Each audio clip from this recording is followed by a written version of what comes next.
Hello students, आज के इस वीडियो में बात करने जा रही हूँ thermodynamic derivation of relation between Gibbs free energy of reaction and reaction quotient.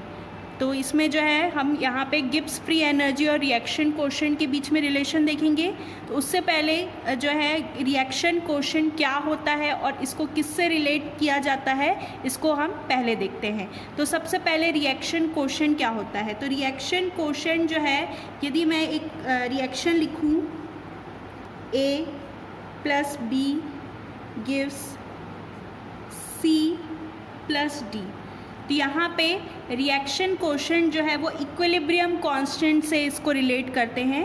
तो यहाँ पे रिएक्शन कोशेंट क्या होता है कि किसी भी एक टाइम पे यदि हम रिएक्टेंट का कंसंट्रेशन देखें या प्रोडक्ट का कंसंट्रेशन देखें, किसी भी एक टाइम पे पर्टिकुलर पॉइंट ऑफ टाइम यदि हम रिएक्टेंट का कंसंट्रेशन या प्रोडक्ट का कंसंट्रेशन देखें तो उसको हम रिएक्शन कोशेंट बोलते हैं।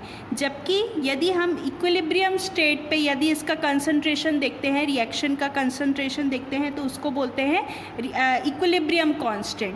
तो ये दोनों के बीच में डिफरेंस है। जब हम किसी टाइम पे रिएक्शन का कंसंट्रेशन देखते हैं, रिएक्टेंट या प्रोडक्ट का कंसंट्रेशन देखते हैं, तो इसको रिएक्शन कोशेंट बोलते हैं। पर यदि हम किसी एक पर्टिकुलर टाइम नहीं, एक इक्विलिब्रियम स्टेट में जब हम रिएक्टेंट और प्रोडक्ट का कंसंट्रेशन की बात करते हैं तो उसको इक्विलिब्रियम कांस्टेंट बोलते हैं। तो यहाँ पे हम रिएक्शन कोशेंट लिख सकते हैं, द रिएक्शन कोशेंट इसको Q से डिनोट करते हैं, कैपिटल Q से, measures the relative amount of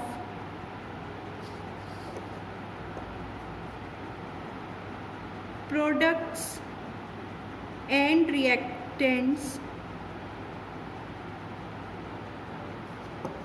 present during a reaction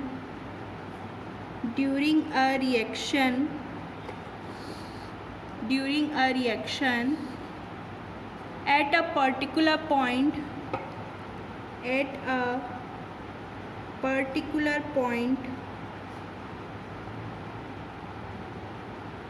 in time। किसी समय पे यदि हम जो है रिएक्टेंट या प्रोडक्ट का जो है अमाउंट, रिलेटिव अमाउंट या उसका कंसंट्रेशन देखते हैं तो उसको रिएक्शन कोशेंट बोलते हैं। तो यहाँ पे तो हम बोल सकते हैं कि जो रिएक्शन कोशेंट है तो वो जो है किसी एक इक्विलिब्रियम स्टेट में नहीं होता। मतलब हम यहाँ पे इसमें रिएक्टेंट का कंसंट्रेशन देखेंगे या प्रोडक्ट का कंसंट्रेशन देखेंगे।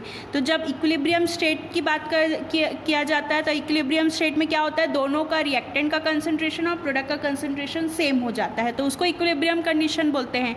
लेकिन यहाँ पर यदि हम किसी एक पर्टिकुलर टाइम पे रिएक्टेंट का कंसंट्रेशन की बात करें या प्रोडक्ट की कंसंट्रेशन की बात करें, मतलब वहाँ पे कुछ ना कुछ कंसंट्रेशन रिएक्टेंट का होगा, कुछ कंसंट्रेशन प्रोडक्ट का होगा, मतलब वहाँ पे इक्विलिब्रियम स्टेट नहीं होगा। ठीक है, तो हम बोल सकते हैं कि रिएक्शन कोशेंट जो है वो जो है इक्विलिब्रियम कंडीशन नहीं है। जबकि जो केमिकल इक्विलिब्रियम होता है या इक्विलिब्रियम कांस्टेंट होता है वो उसके इक्विलिब्रियम स्टेट का जो है कंसंट्रेशन कहा जाता है। तो यहाँ पे दोनों के बीच में डिफरेंस हो जाएगा, the main difference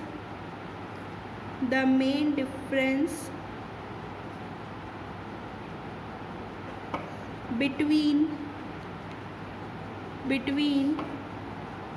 equilibrium constant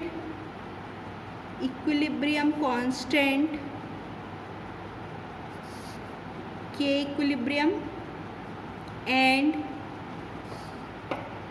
reaction quotient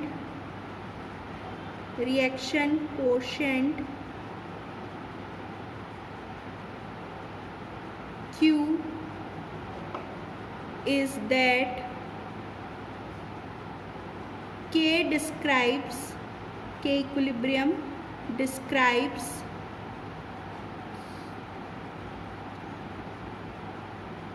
a rate that is that is at equilibrium, whereas Q describes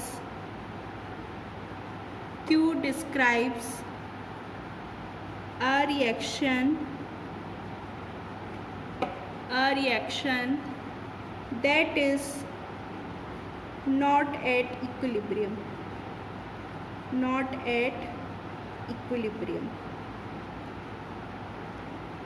तो ये जो है केमिकल इक्विलिब्रियम कांस्टेंट और रिएक्शन कोशेंट के बीच में डिफरेंस हुआ। अब ये जो रिएक्शन कोशेंट है, हम इसको थर्मोडायनेमिकली टर्म में कैसे हम इसको रिलेट कर सकते हैं, ठीक है। तो यहाँ पे जो है थर्मोडायनेमिकली इसको कैसे जो है रिलेट किया जा सकता है। तो यहाँ पे सबसे पहले तो किस कंडीशन में यदि जो है रिएक्शन कोशेंट जो है वो ज़्यादा होगा कम होगा इक्विलिब्रियम कांस्टेंट से, तो वो जो है रिएक्शन फॉरवर्ड डायरेक्शन होगा बैकवर्ड डायरेक्शन होगा, वो सबसे पहले देखेंगे। तो यहाँ पे यदि जो है if Q is smaller than K equilibrium, then reaction proceeds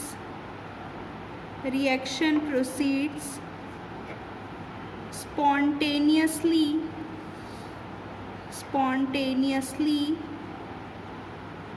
to the right,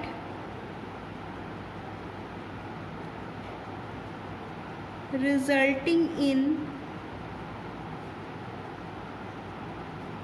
in the net conversion of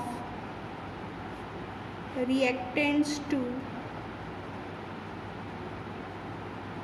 product। तो यहाँ पे सबसे पहला जो है इसमें 3 कंडीशन हम देखेंगे। तो सबसे पहला इसमें जब K इक्विलिब्रियम जो है ग्रेटर देन Q है, तो यहाँ पे रिएक्शन देखिए, जब यहाँ पे K इक्विलिब्रियम जो है ग्रेटर होगा, मतलब यहाँ पे इक्विलिब्रियम कंडीशन जो है वो आ चुकी है, K इक्विलिब्रियम बड़ा है, ठीक है, जबकि यहाँ पे रिएक्शन कोशेंट जो है वो छोटा है, मतलब यहाँ पे जो है इक्विलिब्रियम कंडीशन आ चुकी है, ठीक है। तो इक्विलिब्रियम कंडीशन आने के लिए जो रिएक्शन कोशेंट है, रिएक्शन कोशेंट मतलब जो एक किसी पर्टिकुलर टाइम पे जो है इसकी कंसंट्रेशन की बात की जा रही है। तो यहाँ पे जो इक्विलिब्रियम कंडीशन लाने के लिए क्या हो रहा है, उसको फॉरवर्ड डायरेक्शन जाना पड़ेगा, तभी तो क्या होगा, जो रिएक्शन कोशेंट है उसकी कंसंट्रेशन जो है वो जो इक्विलिब्रियम कांस्टेंट है उसके इक्वल आ जाएगी। तो यहाँ पे ये जो डायरेक्शन है वो क्या हो जाएगा, फॉरवर्ड डायरेक्शन होगा, मतलब जो रिएक्टेंट है वो किस में कन्वर्ट होगा, प्रोडक्ट में कन्वर्ट होगा। तो जहाँ पे रिएक्शन जो इक्विलिब्रियम कांस्टेंट है वो ग्रेटर होगा रिएक्शन कोशेंट में, तो वो जो है उस रिस्पेक्ट में जो रिएक्शन है वो फॉरवर्ड डायरेक्शन में जाएगा। तो ये जो है पहला पॉइंट हुआ, दूसरा पॉइंट हुआ। तीसरा point, if Q is greater than K equilibrium. अब यहाँ पे Q जो है वो ग्रेटर है K इक्विलिब्रियम से, मतलब यहाँ पे इक्विलिब्रियम कंडीशन के बाद जो है रिएक्शन कोशेंट, मतलब ये प्रोडक्ट का रिएक्शन प्रोडक्ट में आ गया है, मतलब इसमें जो प्रोडक्ट का कंसंट्रेशन है वो बढ़ गया है। तो यहाँ पे अब जो है फिर से इक्विलिब्रियम कंडीशन लाने के लिए क्या होना पड़ेगा, ये जो प्रोडक्ट का कंसंट्रेशन है उसको फिर से बैकवर्ड की तरफ जाना पड़ेगा, मतलब कि जब Q जो है रिएक्शन कोशेंट जब बड़ा हो जाएगा तो ये जो है जो डायरेक्शन है रिएक्शन का वो बैकवर्ड हो जाएगा, मतलब अब यहाँ पे जो है प्रोडक्ट जो है वो फिर से रिएक्टेंट में चेंज होगा।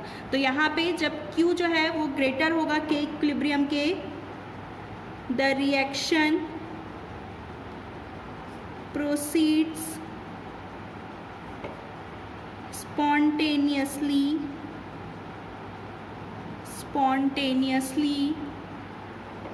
to the left,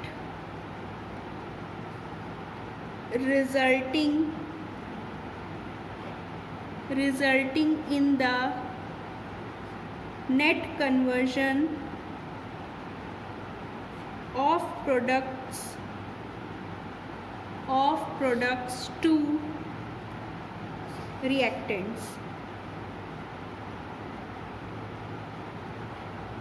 नेक्स्ट है थर्ड कंडीशन, इसमें जब Q जो है थर्ड कंडीशन है, if Q is equal to K equilibrium, मतलब यहाँ पे जो रिएक्शन कोएफिशिएंट है और इक्विलिब्रियम कांस्टेंट है दोनों जो है वो सेम हो जाएगी, तो यहाँ पे कोई भी रिएक्शन जो है नहीं होगी। मतलब यहाँ पे दोनों ही कंडीशन, मतलब जो रिएक्शन कोएफिशिएंट है किसी भी जो एनी टाइम जो उसका कंसंट्रेशन है, रिएक्टेंट का कंसंट्रेशन या प्रोडक्ट का कंसंट्रेशन, वो इक्विलिब्रियम पे आ गया है। मतलब अब जो है कोई भी रिएक्शन जो है इक्विलिब्रियम स्टेट आ गई है, अब कोई भी फॉरवर्ड या बैकवर्ड रिएक्शन नहीं होगा। तो if Q is equals to K equilibrium then system is at equilibrium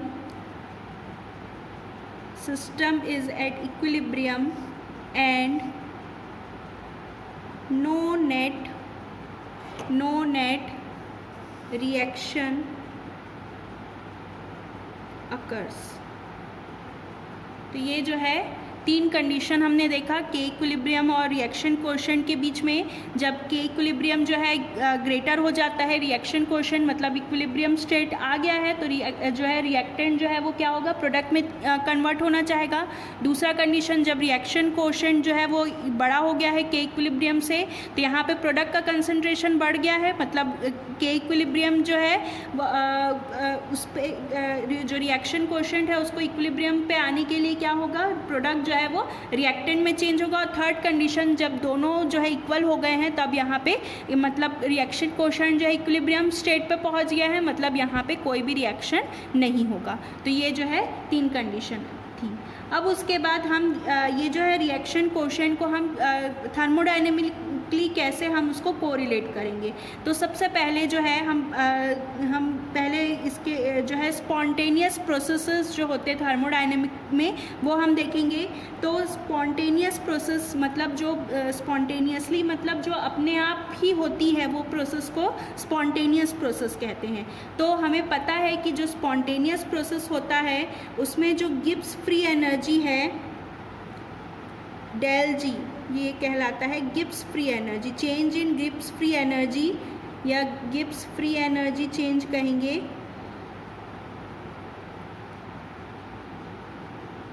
ये हमेशा जो है smaller than zero spontaneous condition के लिए, फॉर स्पॉन्टेनियस कंडीशन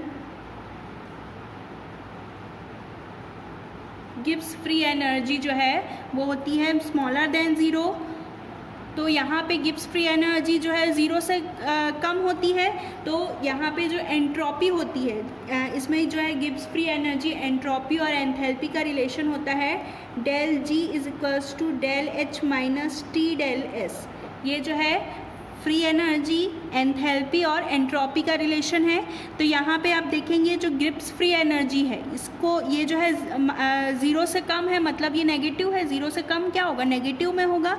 तो इसको नेगेटिव में लाने के लिए क्या होना पड़ेगा, इस वाली वैल्यू को ज़्यादा होना पड़ेगा। जितना ज़्यादा ये वैल्यू होगा, एंट्रोपी की वैल्यू जितनी अधिक होगी तो ये जो है उतना ही माइनस जो है वो बड़ा होगा।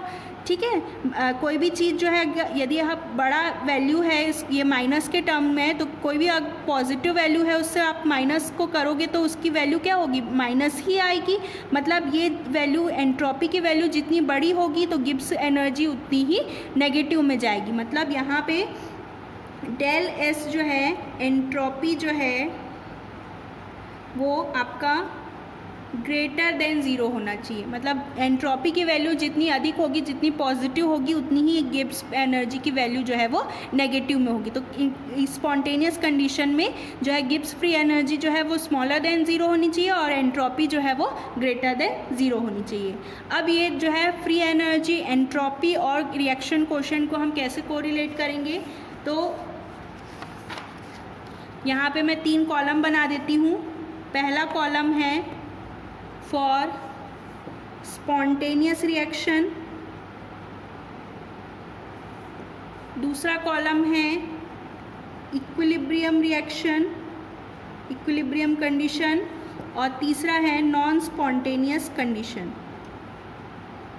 Non spontaneous condition. यहाँ पे 3 कंडीशन है।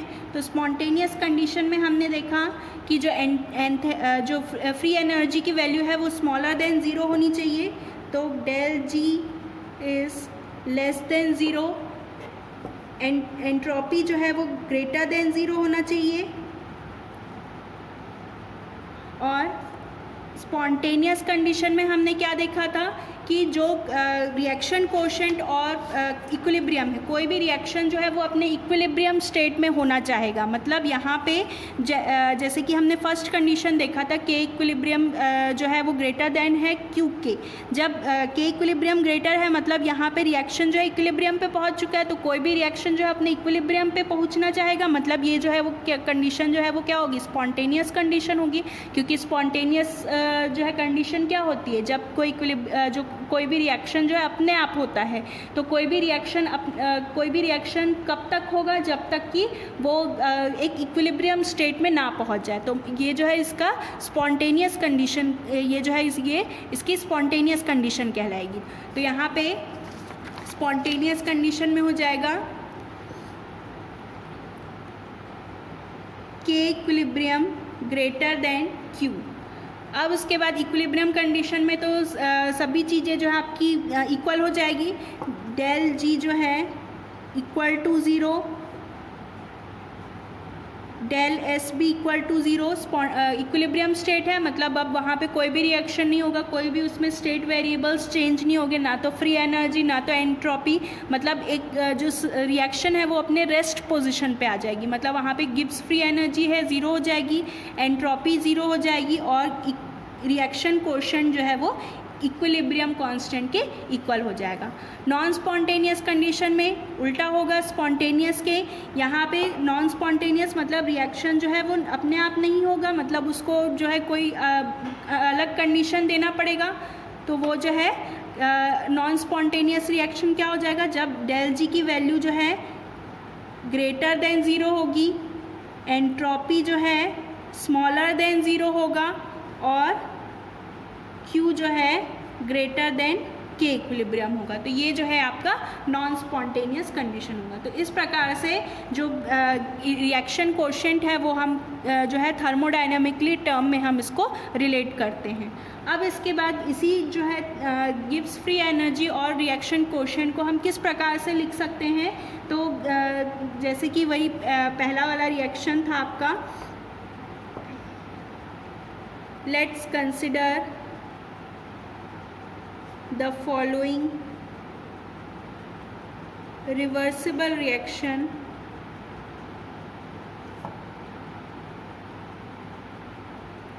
A plus B gives C plus D। तो यहाँ पे ये जो है आपका स्टैंडर्ड कंडीशन है। इस स्टैंडर्ड कंडीशन में यदि आप जो है किसी भी एक पॉइंट पे, किसी भी एक टाइम पे यदि इसकी फ्री एनर्जी की बात करें तो यहाँ पे जो फ्री एनर्जी हो जाएगा वो होगा del G is equals to free energy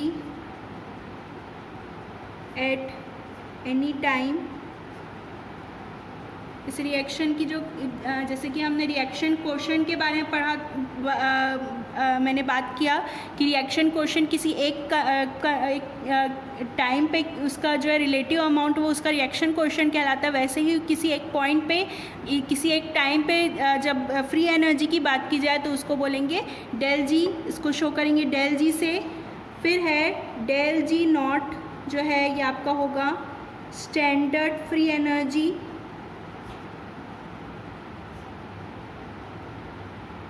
तो ये जो है जब हम free energy at any point और स्टैंडर्ड फ्री एनर्जी इसको लेके इक्वेशन बनाएंगे तो ये हो जाएगा del G is equals to del G not plus R T L N Q.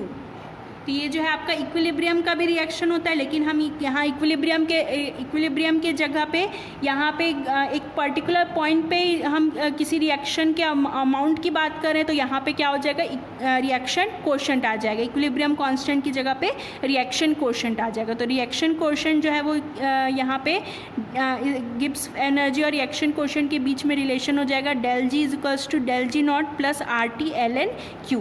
यहाँ पे del G जो है free energy at any time पे फ्री एनर्जी है, del G not standard free energy है, R जो है गैस कांस्टेंट है जिसका यूनिट जो है जिसकी वैल्यू जो है SI यूनिट में 8.314 जूल पर मोल केल्विन होती है, T जो है एब्सोल्यूट टेम्परेचर इन केल्विन और ln Q जो है natural log of natural logarithm of reaction quotient.